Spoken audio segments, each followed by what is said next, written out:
Right, well that is one path I want to walk up. Maybe not today, but maybe tomorrow.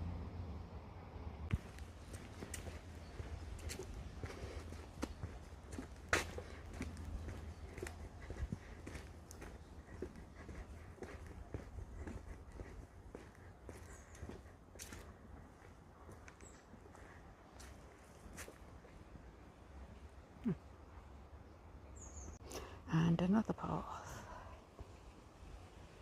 That's the one I'm going up.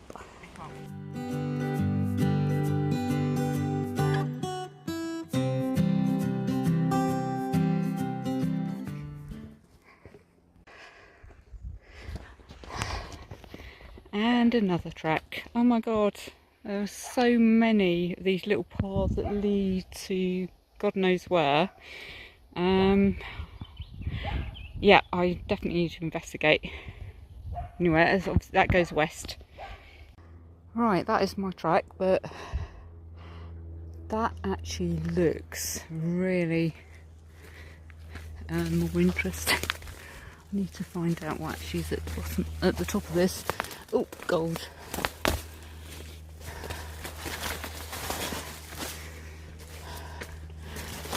I think it's a bit overgrown, but oh, a hill. Okay. Yeah, this is what I love about the South Downs. I'm sure there are other places, you know, all over the country, but you see a path, you just want to walk up it, and it can lead you to a hill, wherever.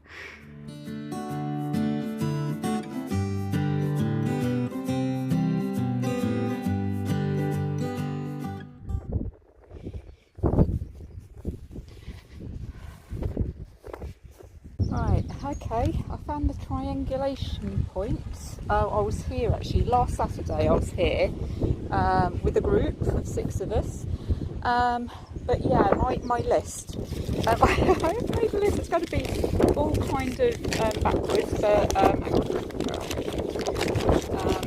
that's my list. But it's going to be back to front. It's like Mary and Woodland, or Mary and the, was it the, Mary through the Licking Grass, yeah. So, anyway, number 1, friends. I have some amazing friends. Some of you will know that you're good friends with me. Some of you might not realise how you've actually helped me out through this time of need, shall we say. What I will say, you know, I love you all. I really do love my friends. I have some really brilliant friends, you know, I do. You know, hopefully I'm doing the same for you, trying to get you through this, and you know, it won't be forever, and yeah, blah blah blah. Yeah. Anyway, yeah, I've got some lovely friends. Yeah. Right, number 2. I'm fit and healthy. You know, it doesn't actually just which means I can hike, I can get out of Worthing. It's not all bad. Worthing is not that bad actually, to be fair. You know, I'm very fit and healthy. I've kind of proved that, I think, in the last couple of weeks. There's me sort of thinking, it's like, oh my god, I've had the corona, blah blah blah. You know, I'm never going to be able to walk it. Well, you know, obviously I'll be walking, but, you know, I'm never going to be as fit and healthy as I ever was. But I did 29 miles. I know, I keep going on. I did this 29 mile thing. I need to do 30 and blah blah. Maybe tomorrow, who knows. And, you know, that is that part of being fit and healthy. But also, I've got brilliant eyesight. I can read.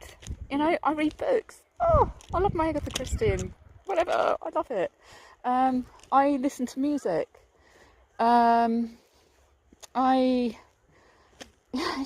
much I can do as a fit and healthy person that people who probably aren't as fit and healthy as me probably can't do, like, you know. So yeah, I've got that to be grateful for. Number 3, music. That's a funny one. And these aren't in any particular order, by the way. I have probably the best taste in music of anyone in the whole bloody world or universe. But everyone thinks that, don't they, about themselves? My music tastes have become much more eclectic than they used to be. I think you go through kind of your teens and 20s, and you know, it's like, oh, what is cool? And that's what you listen to, what you think is cool. Funny story, I was a data analyst for the warranty department of a computer company in Stevenage. Oh, my wrist just buzzed to let me know I've done 10,000 steps, that's great. But anyway, and there's this guy, well, basically, everyone who joined this company actually went through kind of an initiation thing, and you had to go to head office, which is about a mile away, because I was actually on the outskirts in the filter centre in Stevenage, in Cissbury, and I went to, it's like this initiation thing that I had to go to. I'd actually been with the company for about 3 or 4 months, so I'd literally just missed one.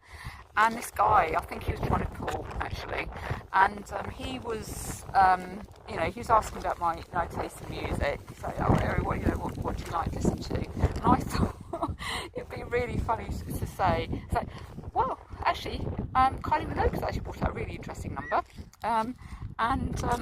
yeah. So, he actually he worked in a different office. He worked at the head office.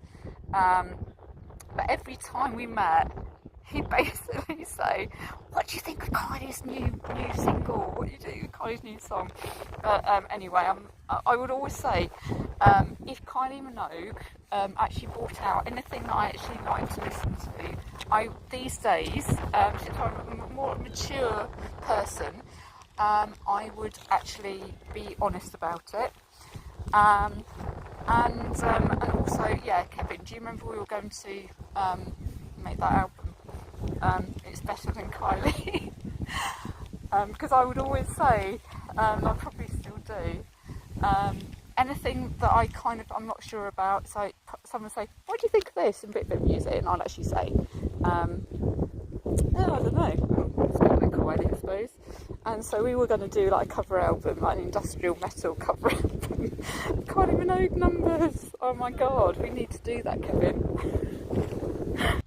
Right, next, synaesthesia. This is going to be very difficult to explain. I have a condition called synaesthesia, which has been likened to taking acid tabs. I've never taken an acid tab, so I can't compare. But it's basically your senses kind of interlink a little bit, and I have a very colourful world that I didn't even realise that other people didn't until I was about 25.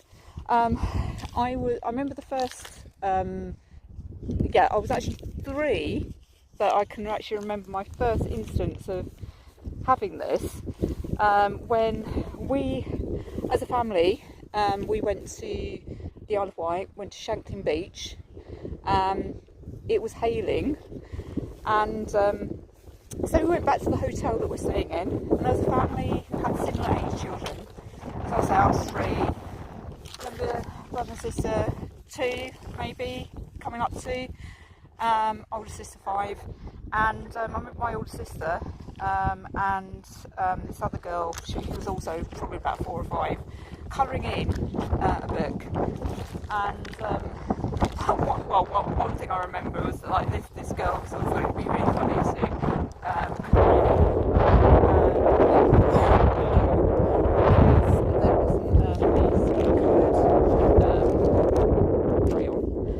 but also there were actually sort of kind of letters of the alphabet, numbers, whatever.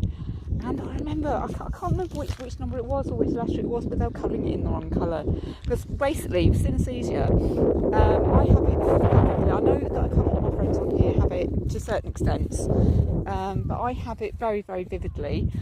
And it basically, my letters, it's, for example, I see A as being kind of a sketchy red, B as being a gloopy blue, blue. It's kind of texture and colour. Numbers as well, days of the week, month of the year, years itself. And I also see things in certain spaces, like the number 2, for example.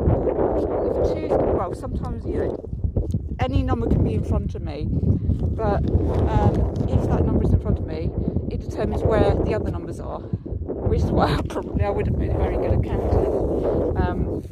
You know, I'm good with numbers.